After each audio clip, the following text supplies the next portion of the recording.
Hi everyone, welcome to our channel The Agnis and you are watching the video series on Class 11th Accounting. So students, Class 11th Accounting में हमारा Introduction to Accounting chapter चल रहा है जिसके कुछ part हम पहले भी कर चुके हैं। तो इस वीडियो को देखने से पहले आप वो पार्ट जरूर देख लीजिए ताकि आपका कॉन्सेप्ट अच्छे से क्लियर हो। क्लास में हम करने वाले हैं इस चैप्टर से रिलेटेड एक और इम्पोर्टेंट टॉपिक जिसका नाम है लिमिटेशंस ऑफ अकाउंटिंग। अगर आप भी होना चाहते हैं क्लास 11th अकाउंटिंग में परफेक्ट तो इस वीडियो सीरीज को शुरू से लेकर एंड तक जरूर देखें and please don't forget to like share and subscribe this channel with your friends. Let's get started.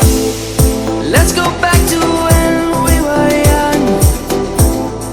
For the animals we stand. Let's go back to when trees were sung.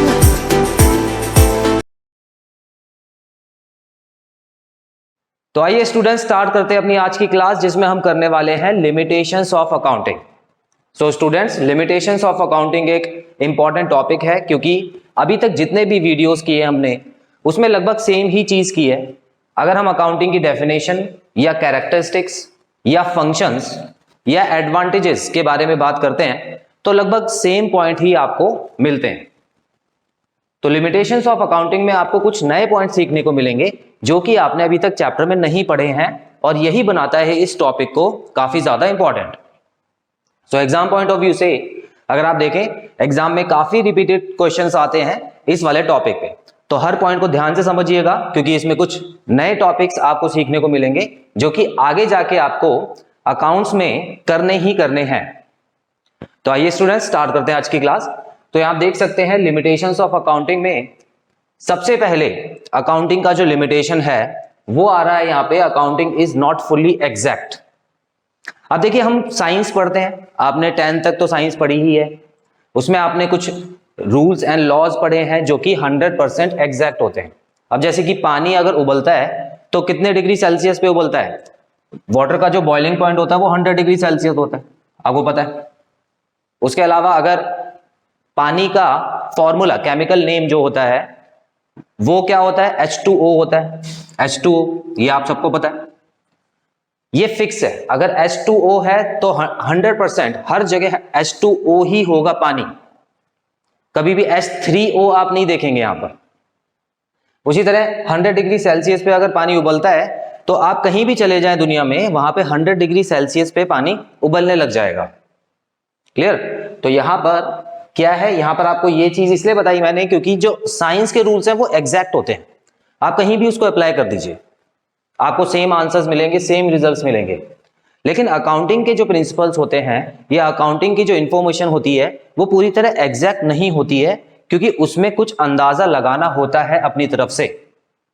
अब ये किस तरह के अंदाजे की बात कर रहा हूं उसके बारे में बात करते हैं। देखिए, accounting is not fully exact at few places, estimates are made for ascertaining profit और लॉस। तो कुछ कुछ जगह पे एस्टिमेट्स लगाए जाते हैं। अब देखिए 90% तो एग्जैक्ट है, मैक्सिमम टाइम्स जो अकाउंटिंग है वो एग्जैक्ट है, लेकिन कुछ कुछ जगह पे अंदाजा लगाना पड़ता है। अब एग्जैक्ट कहां है और अंदाजा कहां लगाना पड़ता है, समझिए। देखिए, जो भी ट्रांजैक्शंस का एविडेंस है हमारे पास, एविडेंस मतलब उसके बिल्स हो गए हमारे पास या उसकी कोई रिसीट हो गई हमारे पास, कोई कैश मेमो हो गया, तो कोई भी ट्रांजैक्शन का अगर एविडेंस है हमारे पास तो उसको तो बोला जाएगा कि एग्जैक्ट ट्रांजैक्शन है और इसको रिकॉर्ड भी बिल्कुल एग्जैक्टली किया गया। लेकिन हर ट्रांजैक्शन का हमारे पास एविडेंस नहीं होता है। अब देखिए एग्जांपल, फॉर एग्जांपल आप यहां देख सकते हैं estimating the useful life of an asset. अब मान लेते हैं कि मुझे एक मशीन की जरूरत है और मैं एक मशीन खरीद लेता हूं 1 लाख रुपए की। 1 लाख रुपए की मैं एक मशीन खरीद के ले आया और मैंने उस मशीन के यूज करने पर एक अंदाजा लगाया कि मैं इस मशीन को अगले आने वाले 10 साल तक यूज करूंगा और उसके बाद ये मशीन मेरे लिए बिल्कुल खराब है, इसको मैं बेच दूंगा, इसको और यूज नहीं करूंगा, मैक्स टू मैक्स 10 साल तक इसका यूज होगा। ठीक है, तो मैंने अंदाजा लगा लिया कि इसकी जो उम्र है वो कितनी है, 10 साल है। अब देखिए, जब डेप्रिसिएशन लगाऊंगा, डेप्रिसिएशन मतलब क्या होता है, जब भी किसी फिक्स्ड एसेट की वैल्यू कम होती है उसके यूज के हिसाब से, टाइम बीतने के हिसाब से, जब भी फिक्स्ड एसेट की वैल्यू कम होती है तो उसको बोला जाता है डेप्रिसिएशन। जो वैल्यू गिरी उसको डेप्रिसिएशन बोलते हैं। अब डेप्रिसिएशन लगाने के कुछ रूल्स एंड रेगुलेशन होते होंगे। अब कुछ लोग इसको 20 साल भी चला लेंगे, बोलेंगे हमको तो बहुत कम काम होता है तो इसको 20 साल के लिए रखते हैं। हम ये मान के चलेंगे कि 20 साल बाद ये मशीन खत्म हो जाएगी, खराब हो जाएगी, लेकिन जो ज्यादा यूज करेगा वो क्या समझेगा कि 10 साल तक ही रखेंगे, उसके बाद ये मशीन हम अपनी किताबों से हटा देंगे। तो 10 साल के हिसाब से इसका जो डेप्रिसिएशन कितना लग गया स्टूडेंट्स, देखिए डेप्रिसिएशन पर ईयर का 10,000 लग गया, 10,000 लग गया ना। और यहां पे जो वैल्यू बचेगी 1 साल बाद वो कितनी बचेगी, 90,000 बचेगी। तो इसका मतलब यहां डेप्रिसिएशन की जो परसेंट है वो कितनी लग गई, 10% का डेप्रिसिएशन लगा है। तो ये डेप्रिसिएशन आया कहां से 10% का, ये मेरे अंदाजे से आया है। मैंने अंदाजा लगाया कि मशीन जो है वो 10 साल तक ही यूज करूंगा मैं, तो उसके हिसाब से 10% का डेप्रिसिएशन। अगर मान लेते हैं इस मशीन को कोई और कंपनी खरीदती है और वो इस मशीन को 20 साल तक यूज करती है, क्योंकि मान लेते हैं आधा काम कर रही है, वो ज्यादा काम नहीं कर रही है यहाँ पे, तो 20 साल तक यूज करने का प्लान बना रही है, तो वो जो डेप्रिसिएशन हो जाएगा वो 5% का हो जाएगा, 5% का डेप्रिसिएशन लगाएगी। तो यहां पर देखिए एग्जैक्ट नहीं पता है कि जो मशीन की वैल्यू है वो कब तक है। अच्छा, इसमें भी एक केस है, अब मान लेते 10% का डेप्रिसिएशन लगा तो दिया, अब मान लेते 10 साल बीत गए और इस मशीन की वैल्यू हो गई 0, एक कंपनी के अकाउंट में इस मशीन की वैल्यू 0 हो गई, लेकिन मशीन अभी भी बहुत अच्छा काम कर रही है, क्योंकि कंपनी ने तो अंदाजा लगाया था कि 10 साल तक ही काम करेगी, लेकिन जो मशीन है वो आगे काम करने के लिए रेडी है और 5 साल का काम कर सकती है मशीन। तो अब इसमें तो गड़बड़ हो गई ना अकाउंटिंग में, पूरा एग्जैक्ट इंफॉर्मेशन नहीं मिल पाएगी आपको। तो 10% जो आप कम कर रहे थे, इसका मतलब है कि आपको तो और भी कम डिडक्ट करना चाहिए था इसमें से, क्योंकि मशीन तो और भी ज्यादा आगे बढ़ रही है। सो स्टूडेंट्स, यहीं पे अकाउंटिंग की एक लिमिटेशन आ जाती है कि हमको एग्जैक्ट नॉलेज नहीं पता लगती है, एग्जैक्ट नहीं पता लगता है कि प्रॉफिट और लॉस कितना हुआ है। ठीक है, तो ये आई होप ये वाला एग्जांपल आपको क्लियर है। सेकंड वाला देखते हैं, प्रोवाइडिंग फॉर डाउटफुल डेट्स। अब ये डाउटफुल डेट क्या होते हैं, देखिए डेटर होते हैं, डेटर आपको नहीं पता तो मैं बता देता हूं, डेटर होता है वो लोग या वो कंपनीज जिन्होंने हमसे उधार लिया हुआ है, उन्होंने सामान तो हमसे उधार ले लिया लेकिन अभी तक पैसे नहीं दिए हैं, तो वो डेटर हो गए। अब एक कंपनी के पास कई सारे डेटर होते हैं, हजारों डेटर्स होते हैं। जो एक बड़ी कंपनी होती है वो हजारों डेटर को उधार देती भी है और हजारों क्रेडिटर्स से उधार लेती भी है, होता है सर। तो फिलहाल अभी डेटर की बात कर रहे हैं तो डेटर पे ही रहते हैं। अब मान लेते हैं कि मुझे ऐसा लगने लग गया है कि उनमें से कुछ डेटर ऐसे हैं जो मेरा पैसा नहीं लौटा पाएंगे, उनकी फाइनेंशियल हेल्थ जो है वो सही नहीं है, फाइनेंशियल पोजीशन उनकी कंपनी की अच्छी नहीं है, जिसकी वजह से हो सकता है उनकी कंपनी आगे बंद हो जाए। तो मुझे उन पे डाउट होने लग गया है कि वो जो डेटर हैं वो मेरा पैसा नहीं लौटा सकते हैं, तो डाउटफुल हो गए मेरे लिए। ठीक है, तो ये डाउटफुल डेट इसका मतलब होता है जो मैंने अभी आपको एग्जांपल दिया। अब ये प्रोविजन का मतलब क्या है, प्रोवाइडिंग मतलब है स्टूडेंट्स, देखिए कंपनी एक गुल्लक बनाती है, एक रिजर्व बनाती है। वो कहती है कि देखो अगर हम 1000 लोगों को उधार देंगे तो उनमें से 2 या 3 लोग ऐसे होंगे जो हमारा उधार वापस नहीं कर पाएंगे, जो कि हमको पहले से ही पता है ऐसा हो सकता है। तो क्यों ना हम अपने प्रॉफिट में से पहले से ही कुछ पार्ट एक गुल्लक में जमा करते रहें, जो कि हमको जब वो लोग चले जाएंगे, अगर वो उनमें से कोई लोग चले गए, हमको पैसा नहीं लौटाया, तो उनकी भरपाई के लिए उस गुल्लक में हम शो कर पाए कि हमने पहले से ही रेडी कर लिया था अपने आप को इस नुकसान के लिए। अगर ऐसा कोई कंपनी करती है स्टूडेंट्स, अब आप कहेंगे ऐसा क्यों कर रही है कंपनी, जब वो चले गए तो वहां पे लॉस होना चाहिए था कंपनी को, वहां पे लॉस लिख दीजिए। देखिए स्टूडेंट्स, लॉस दिखाने से अच्छा है अगर हम इन्वेस्टर्स को लॉस दिखाएं, इससे अच्छा ये होता है कि इन्वेस्टर्स को ये दिखाया जाए कि हमारी कंपनी कितनी रेडी है लॉस को झेलने के लिए। हम लोगों ने पहले से ही ये अंदाजा लगा लिया है कि कुछ लोग जाएंगे और उसके लिए, उस लॉस की भरपाई के लिए हमने पहले से ही एक रिजर्व बना रखा था, एक प्रोविजन बना रखा था और उसमें पैसे हम भर रहे थे। तो इससे पता लगता है कि हमारी जो फ्यूचर फोरसाइटनेस है, कहने का मतलब है कि आगे देखने की जो पावर है वो बहुत अच्छी है। अब चलिए मान लेते हैं कि कोई डेटर गया ही नहीं, तो उसमें क्या होगा, उसमें हमको कोई नुकसान थोड़ी है, सब डेटर ने पैसा दे दिया प्लस हमारे यहां पर भी जमा हो गया, तो ये वाला जो पैसा है ये हम अपनी इनकम में मान लेंगे। तो स्टूडेंट्स, हालांकि ये जो चैप्टर है टोटल अलग चैप्टर है, रिजर्व्स एंड प्रोविजंस, का चैप्टर मैं आपको अच्छे से कराऊंगा। फिलहाल आपको इतना समझना है कि जब आप वो गुल्लक बनाएंगे जहां पर आप पैसा सेव कर रहे हैं, तो उसके लिए आपको ये मान के चलना पड़ेगा कि हमारे 2 डेटर जा सकते हैं या 5 डेटर जा सकते हैं या 10 डेटर जा सकते हैं। ये तो आपको अंदाजा लगाना पड़ेगा। कोई आपको फोन करके तो बताएगा नहीं कि मैं तो जा सकता हूं भाई, मेरी ऐसी हालत नहीं है। पहले नहीं पता लगेगा, वो अचानक से पता लगता है, सरप्राइज देते हैं अचानक से। ठीक है, तो यहां पर भी आपको एक अंदाजा लगाना पड़ रहा है कि कितने डेटर्स पे डाउट करूं ताकि मुझे आगे ज्यादा नुकसान ना हो। So clear students? सो ये पहले पॉइंट में बड़े अच्छी तरह आपको समझाया गया है, दोनों एग्जांपल देके। Accounting is not fully exact, पूरी तरह एग्जैक्ट नहीं होती है, यहां पे कहीं कहीं पे अंदाजा लगाना पड़ता है। आइए सेकंड पॉइंट देखते हैं, अनरियलिस्टिक इंफॉर्मेशन। अनरियलिस्टिक मतलब जो रियल ना हो, मतलब वही पहले पॉइंट से ही कहीं ना कहीं इसको भी लिया गया। तो अकाउंट्स जो इंफॉर्मेशन आपको देती है वो हमेशा 100% सच नहीं होती है, 100% रियल नहीं होती है, उसमें कुछ चेंजेस जरूर किए गए होते हैं। देखिए कैसे, the assets are recorded at historical cost not at current value. ठीक है, अब देखिए धीरे धीरे जब आप आगे जाएंगे 11th क्लास में आपको सारी चीजें समझ आएंगी। हालांकि ये चैप्टर ही आपको तभी करना चाहिए जब आपने अकाउंट्स पूरी पढ़ ली है, उसके बाद आपको ये समझ बड़े आराम से आ जाएगा कि किस किस चीज की बात हो रही है यहाँ पे। लेकिन फिलहाल ये चैप्टर पहले दिया गया है तो हमको पहले कंप्लीट करना है। तो कुछ एग्जांपल्स, जैसे यहाँ पर 2 एग्जांपल्स दिए, इसका भी एक एग्जांपल है।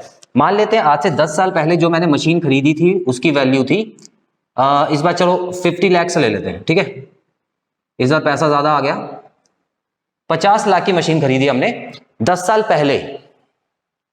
ठीक है, तो ये क्या होगी, ये होगी 10 साल पहले की कॉस्ट। 10 साल बाद हम इस पे डेप्रिसिएशन लगा रहे होंगे, कुछ भी डेप्रिसिएशन लगा रहे होंगे XYZ। तो मान लेते हैं कि 10 साल के बाद आफ्टर 10 इयर्स हमने देखा कि इस मशीन की वैल्यू है 30 लाख। हमारी बुक्स में इस मशीन की वैल्यू कितनी है, 30 लाख। ठीक है, चलिए अब मैंने सोचा कि यार देखा जाए कि मार्केट में इसकी वैल्यू कितनी है। मुझे ऐसा लग रहा है कि इस मशीन को अब मुझे बेच देना चाहिए। तो मैंने जब मार्केट में पता करवाया तो ये मशीन तो बहुत पुरानी है, 10 साल पुरानी है। तो मार्केट में पता लगाया तो वो कह रहे थे कि हम लोग सिर्फ 5 लाख रुपए दे सकते हैं इसके आपको।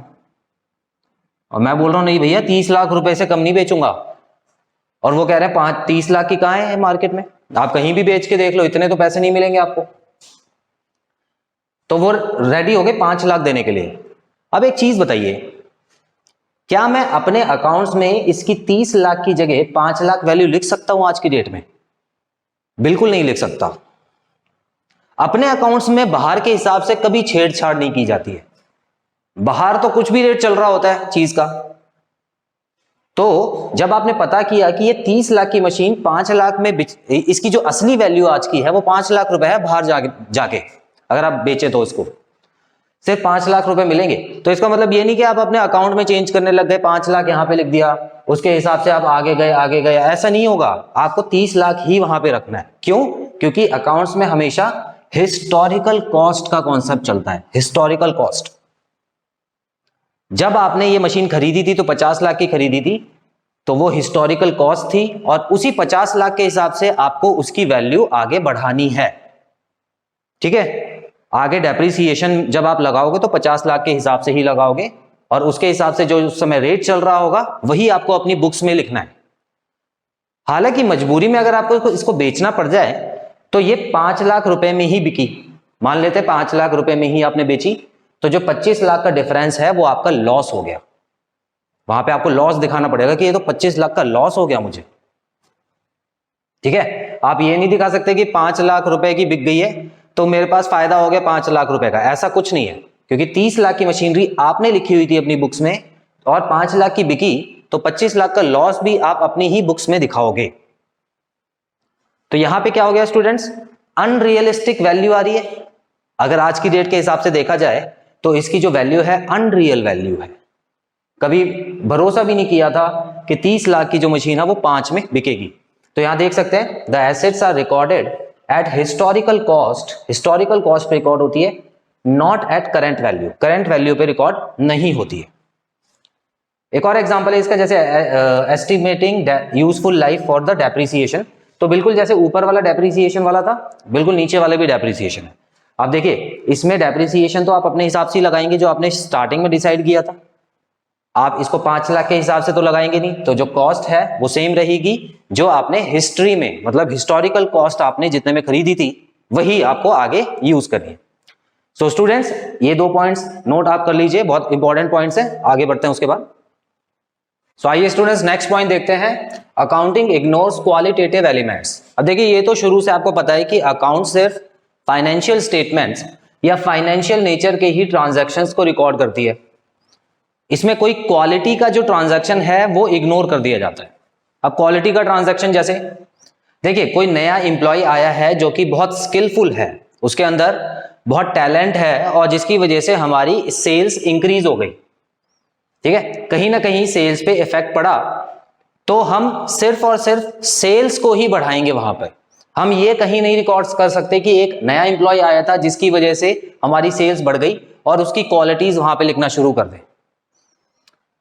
सिमिलरली अगर कोई ऐसे इंसिडेंट हो जाता है जिसकी वजह से वर्कर्स ने स्ट्राइक कर दी और वहां पे हमारा प्रोडक्शन धीरे धीरे कम हो गया कुछ दिनों के लिए, जहां पे कंपनी को लॉस हो गया, तो उस लॉस को तो हम रिकॉर्ड कर सकते हैं, लेकिन जो स्ट्राइक का इंसिडेंट हुआ है उसको रिकॉर्ड नहीं कर सकते हम अकाउंट्स में। हम ये कहीं नहीं लिख सकते कि स्ट्राइक की वजह से हमको लॉस हुआ, ठीक है। तो यहां पर जो क्वालिटी से रिलेटेड जो भी ट्रांजैक्शंस होते हैं वो यहां पे इग्नोर कर दिए जाते हैं। तो आइए पढ़ते हैं। यहां देखिए it only records transaction of financial nature, पता है हमको। Transactions relating to skills, good relation etcetera are ignored. अब ये देखिए स्किल्स का तो मैंने एग्जांपल दे दिया। गुड रिलेशंस का मतलब होता है जैसे पब्लिक के साथ अच्छे रिलेशन होते हैं किसी कंपनी के, पब्लिक को वो डिविडेंड भी देती है, बोनस शेयर्स भी देती है, अलग अलग तरह के इंसेंटिव्स भी देती है पब्लिक को, जो उसके शेयर होल्डर्स होते हैं उनको। तो इस तरह से कंपनी का जो रिलेशन है पब्लिक के साथ वो अच्छा हो जाता है। अब ये पब्लिक रिलेशन कहीं लिखा नहीं जाता है, ये अपने आप भी आपको अकाउंट्स में नजर आएगा। अगर इन्वेस्टर्स उसमें ज्यादा पैसा लगा रहे हैं तो इसका मतलब है पब्लिक रिलेशन अच्छा है कंपनी का, ठीक है। तो इस तरह से पता लगता है, अकाउंट से ही पता लगता है। अगर उन्होंने पैसा लगाया तो उस पैसे को तो लिख देंगे, और बहुत सारा पैसा लगाया तो समझ जाना कि उस कंपनी की जो पब्लिक इमेज है वो अच्छी है, पब्लिक रिलेशन अच्छे हैं। हालांकि जिस कंपनी की पब्लिक इमेज अच्छी नहीं होगी तो वो पैसा अपने आप ही उसका कम हो जाएगा, जो इन्वेस्टर्स होंगे वो लगाना बंद कर देंगे धीरे धीरे। तो क्लियर? चलिए अब आगे बढ़ते हैं 4th पॉइंट की तरफ। Accounting ignores effect of price level change. अब ये भी एक इंपॉर्टेंट टॉपिक है स्टूडेंट्स। देखिए प्राइस लेवल चेंज का मतलब क्या होता है। देखिए आज जो 100 रुपए है, मान लेते हैं एक 100 का नोट है मेरे पास, तो आज मैं उससे कुछ सामान खरीद सकता हूं। मान लेते हैं कि मैंने 1 किलो चावल ले लिए, ठीक है, बासमती के बढ़िया वाले चावल ले लिए 100 रुपए किलो वाले। अच्छा मान लेता हूं कि मैं उसको खर्च नहीं करता, ठीक है, एक इंसिडेंट में तो मैंने चावल लेके रख लिए और उसको खा लिए, और दूसरा इंसिडेंस लेते हैं कि मैंने उसको खर्च नहीं किया, मैंने सोचा कि अगले साल चावल लूंगा, ठीक है, अभी बचा लेता हूं 100 रुपए अपनी जेब में रख लिए बचा के। वो रखे रहे और क्या हुआ, 1 साल बाद मैं दोबारा उस दुकान पे गया, मैंने कहा भैया वो 100 रुपए वाले चावल देना। तो कह रहा कौन से 100 रुपए वाले भैया? अब वो जो 100 रुपए वाले चावल आप लेने पिछले साल 100 रुपए के थे, आज तो वो 150 रुपए के हो गए। होता है ऐसा, महंगाई बढ़ गई है, 150 रुपए के हो गए। तो मैंने कहा यार मेरे को तो 1 किलो चावल चाहिए थे, लेकिन अब तो मुझे कम लेना पड़ेगा। तो यहां क्या हुआ है स्टूडेंट्स, यहां पर टाइम के साथ जो मनी की वैल्यू है वो कम हो गई है, प्राइस लेवल चेंज हो गया है। और ये ज्यादातर कमोडिटीज के साथ होता है, लगभग हर कमोडिटी के साथ होगा। कभी भी आपको ऐसा नहीं सुनने को मिलेगा कि 10 साल पहले ये 100 रुपए की चीज थी और आज ये 50 रुपए में बिक रही है, ऐसा नहीं होगा। बहुत मुश्किल से कोई होगा तो होगा। जो कमोडिटी आज की डेट में नहीं पसंद कर रहा है कोई आदमी, कोई ले ही नहीं रहा है, उसके साथ ऐसा हो सकता है, लेकिन मोस्टली जो कमोडिटी होती है वो महंगी ही बिकती है। तो स्टूडेंट्स यहां पर प्राइस लेवल चेंज हुआ नहीं हुआ? बिल्कुल हुआ। लेकिन यहां पर आपको यह भी पता है कि अकाउंटिंग जो है वो कौन सा प्रिंसिपल फॉलो करती है, हिस्टोरिकल कॉस्ट का, जो कि अभी हमने थोड़ी देर पहले बात की। हिस्टोरिकल कॉस्ट मतलब जो आप मशीन जितने की ले आए उसी को आपको लिखना है, जितने की भी एसेट है आपके पास सब किस डेट के हिसाब से रिकॉर्ड करनी है, जब आप उसको लेके आए थे। बिल्कुल सही है। लेकिन आज की डेट में अगर आप वही चीज दिखा रहे हो जिस समय पहले का प्राइस था, तो क्या वो एग्जैक्ट इंफॉर्मेशन हो सकती है अकाउंट्स में? नहीं हो सकती। सोचो, जो पहले 1 लाख रुपए की मशीन खरीदी थी आपने, ठीक है, वो टाइम के साथ महंगी होते होते होते होते होते होते 10 लाख रुपए की हो गई है। कहने का मतलब मार्केट में 10 लाख रुपए की हुई है, लेकिन क्योंकि आप 1 लाख की लाए थे तो आप तो 1 लाख के हिसाब से ही उसको रिकॉर्ड कर रहे हो। 90,000 हो गया, 80,000 हो गया, 70,000 हो गया, इस तरह से आप रिकॉर्ड कर रहे हो। और मार्केट में 10 लाख की पहुंच गई है वो, उसका जो अगर नई मशीन खरीदते हो तो, ठीक है। तो यहां पर क्या हुआ, आपने गलत इंफॉर्मेशन दे दी ना कहीं ना कहीं, या आपके अकाउंट्स क्या एग्जैक्ट बन पाएंगे आज के हिसाब से? प्राइस लेवल तो आपने नोट डाउन ही नहीं किया। तो यही यहां पर भी प्रॉब्लम आती है स्टूडेंट्स। अकाउंटिंग जो है इग्नोर कर देती है प्राइस लेवल चेंजेस को, ठीक है। इसका एक और एग्जांपल ले लेते हैं। मान लेते हैं कि मैंने किसी एक इंसान को उधार में सामान बेचा, ठीक है। एक पर्सन था जिसको मैंने 10,000 रुपए का सामान बेच दिया। कितने का? 10,000 रुपए का सामान उसको बेच दिया मैंने। और डेट क्या थी? डेट थी 1 मार्च 2022, ठीक है। 1 अप्रैल लिख देते हैं, मतलब ओपनिंग डेट को, साल की शुरुआत में, अकाउंटिंग ईयर की शुरुआत में मैंने सामान बेचा था। और उसने बोला देखो भैया अभी मेरे पास पैसे हैं नहीं, तो आप है ना मेरे को अगले साल पैसे ले लेना मेरे से, ठीक है। और ये 10,000 रुपए में कितना सामान बेचा था मैंने? मान लेते हैं किसी चीज के 10 यूनिट्स बेचे थे मैंने, किसी भी चीज की 10 चीजें बेची थी 10,000 रुपए में, ठीक है। चलिए, अब उसने कहा कि अगले साल दे दूंगा, मैंने भी कहा चलो ठीक है भैया अगले साल दे देना आप। मतलब 2023 आ चुका है 1 अप्रैल, अब वो मेरे को पैसे देने आ गया। हालांकि इस समय जो मैं बेच रहा हूं सामान, वो 5 यूनिट ही बेच रहा हूं 10,000 में। देख लो, 5 यूनिट बेच रहा हूं 10,000 में। समझ आ रही है बात आपको? मतलब मैंने अपना सामान महंगा कर दिया है और वो मुझे 10,000 रुपए आज की डेट में देने आया कि देखो पिछले साल का उधार था, मैं आपको देता हूं 10,000 रुपए। तो यहां पर क्या ये सही अकाउंटिंग होगी अगर मैं 10,000 रुपए रिकॉर्ड कर दूं वहां पे? क्या आपको लगता है बिल्कुल सही अकाउंट बना रहा हूं मैं, या अपने साथ बिल्कुल इंसाफ होने दे रहा हूं? यहां पे कोई नाइंसाफी नहीं हो रही है। समझ रहे हो ना बात को? यहां पर मेरे को नुकसान हो रहा है। आज की डेट में वो जो पैसा दे रहा है उसको 20,000 रुपए देने चाहिए थे मुझे, लेकिन आज वो आके 10,000 रुपए दे रहा है। नुकसान हो गया ना मुझे। तो इसी को स्टूडेंट्स यहां पर क्या होता है कि जब वो पेमेंट करेगा तो कभी कभी मुझे यही नोट करनी पड़ती है, जब 10,000 रुपए उसने दिए तो 10,000 वहां पे मैंने उसका नाम काट दिया कि ठीक है मैंने आपको कहा था कि 1 साल बाद दे देना। तो यहां पर जो हो गया, यहां पर प्राइस लेवल चेंज का मैंने हिसाब किताब कुछ रखा ही नहीं, ठीक है। All the changes in value of money is ignored. तो वैल्यू ऑफ मनी में कोई भी चेंज होता है वो इग्नोर कर दिया जाता है। चलिए लास्ट लिमिटेशन कर लेते हैं अकाउंटिंग की। अकाउंटिंग में लीड टू विंडो ड्रेसिंग। अब ये नया वर्ड आ गया, विंडो ड्रेसिंग। विंडो ड्रेसिंग मतलब क्या होता है? खिड़की को कपड़ा पहनाना, खिड़की पे पर्दे लगाना तो नहीं होता विंडो ड्रेसिंग? नहीं, ऐसा कुछ नहीं होता। विंडो ड्रेसिंग का मतलब है छेड़छाड़ करना अकाउंट्स में, ठीक है। विंडो ड्रेसिंग का क्या मतलब है? अकाउंट्स में छेड़छाड़ करना अपने हिसाब से। अब ये छेड़छाड़ कैसे होती है? देखिए, आपको पता है कि कोई भी कंपनी है वो अकाउंट्स इन्वेस्टर्स को दिखाती है या अकाउंटिंग यूजर्स को दिखाती है जो उस पर पैसे लगाएंगे। तो कंपनी तो अच्छे अच्छे अकाउंट्स दिखाना चाहेगी ना, वो ये थोड़ी चाहेगी कि मैं अपना लॉस दिखाऊं अगर लॉस हो जाता है तो, है ना। तो यहां पर तो थोड़ा तिगड़म बिठाना पड़ेगा कंपनी को। तो वो जो तिगड़म बिठाने का तरीका होता है ना, इसी को बोलते हैं विंडो ड्रेसिंग। और अकाउंटिंग में ये विंडो ड्रेसिंग बहुत होती है, ठीक है। जो चार्टर्ड अकाउंटेंट होते हैं सीए, वो टैक्स बचाने के लिए, देखिए मेन काम क्या होता है सीए का, इस तरह से अकाउंट्स दिखाना कि कंपनी का कम से कम टैक्स लगे। तो वो कुछ ना कुछ छेड़छाड़ करते हैं वहां पे। वो ये देखते हैं कि यहां पर एक लूप होल है, इसका फायदा हम उठा सकते हैं, ठीक है। अब देखिए यहां लिखा है window dressing refers to manipulation in accounting to show better position of the firm. तो यहां पर कंपनी की अच्छी पोजीशन दिखाने के लिए जो मैनिपुलेशन होती है, छेड़छाड़ होती है अकाउंटिंग में, उसको बोलते हैं विंडो ड्रेसिंग। अब इसका एक एग्जांपल लेता हूं आपके सामने, आपको उससे क्लियर हो जाएगा। देखिए कैश मैनिपुलेशन, कैश मैनिपुलेशन, इसका एक एग्जांपल लेते हैं। अब हुआ क्या, मैंने कई लोगों से उधार लिया था सामान, मान लेते कुछ क्रेडिटर थे मेरे कुछ क्रेडिटर्स थे। क्रेडिटर्स कितने थे मेरे? 1,00,000 रुपए के क्रेडिटर्स थे, इतना मेरे को वापस करना था, ठीक है। और मुझे कैश भी अच्छा दिखाना है। देखिए कंपनी के पास जितना ज्यादा कैश होगा उतनी ही अच्छी उसकी इमेज होती है, क्योंकि कैश जितना ज्यादा होता है, जितना कंपनी का कैश फ्लो होता है, इन्वेस्टर्स को लगता है इसके पास कैश है। अगर हमको कल को जल्दी में जरूरत पैसा पड़ गया हमारा वापस लेना, तो हम कंपनी से मंगवा सकते हैं, क्योंकि ये तो कैश बेसिस, मतलब इसके पास कैश अच्छा है, तो ये हमको पैसा वापस कर सकती है बड़ी जल्दी। तो इसीलिए इन्वेस्टर्स इसको एक एडवांटेज लेते हैं, एडवांटेज की तरह समझते हैं, प्लस पॉइंट होता है कंपनी के लिए, ठीक है।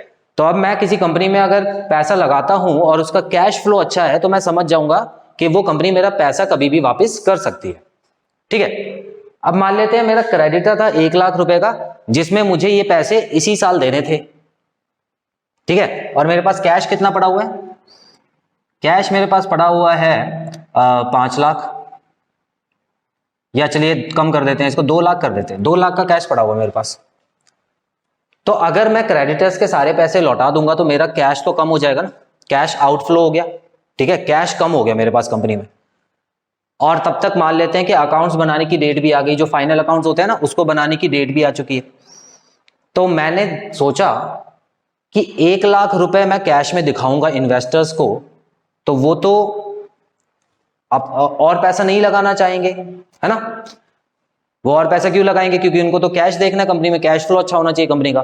तो मैं क्या करता हूं, क्रेडिटर्स को कॉल करता हूं और बोलता हूं, देखो भैया आप अगले साल पैसे ले लेना मेरे से, अगले साल पहले महीने में ही पैसे ले लेना। तो इससे क्या होगा, मेरा इस साल का जो कैश है वो बच जाएगा, ठीक है। तो मैंने फोन करने लग गया मैं यहाँ पे क्रेडिटर्स को, ठीक है। तो इससे क्या हुआ, जो साल का 2 लाख रुपए मेरे पास कैश पड़ा था, वो 2 लाख मैंने शो कर दिया इनको। तो यहां पर क्या हुआ, यहां पर मैंने कुछ अपनी तरफ से मैनिपुलेशन की है या नहीं की? जो चीज नॉर्मल चल सकती थी वहां पे मैंने अपने हिसाब से थोड़े बहुत हेरा फेरी करके अपने कैश फ्लो पोजीशन को अच्छा दिखा दिया वहां पे। तो ये चीजें होती है अकाउंट्स में। हालांकि अभी तो चलिए आप 11th क्लास में हैं, अभी तो आपने स्टार्ट ही की है, अभी धीरे धीरे आपको और पता लगेगा कहां पे हेरा फेरी हो सकती है अकाउंट्स में, अपनी कैश पोजीशन या फाइनेंशियल पोजीशन अच्छी दिखाने के लिए। सो स्टूडेंट्स, आई होप आपको ये वाला पॉइंट क्लियर है। आप इस वाले एग्जांपल्स को भी अपने वर्ड्स में लिख सकते हैं जैसा चाहें, ठीक है। इसको बोलते हैं कैश मैनिपुलेशन। अलग अलग तरीके के मैनिपुलेशन होते हैं, रेवेन्यू मैनिपुलेशन भी होता है, और रिसीवेबल, जो कैश रिसीवेबल मैनिपुलेशन होता है वो भी होता है, ठीक है। तो बहुत सारे मैनिपुलेशन होते हैं जो कि हम डिटेल में आगे चल के बात करेंगे। सो स्टूडेंट्स, यहाँ पे खत्म होता है हमारा ये पार्ट, जिसमें हमने लिमिटेशंस ऑफ अकाउंटिंग के बारे में समझा। आने वाले पार्ट्स में हम करेंगे इस चैप्टर से रिलेटेड कुछ और इंपॉर्टेंट टॉपिक्स। तो स्टूडेंट्स, बहुत जल्द मिलते हैं अपने अगले पार्ट में। Till then take very good care of yourselves, have a nice time, God bless you, bye bye.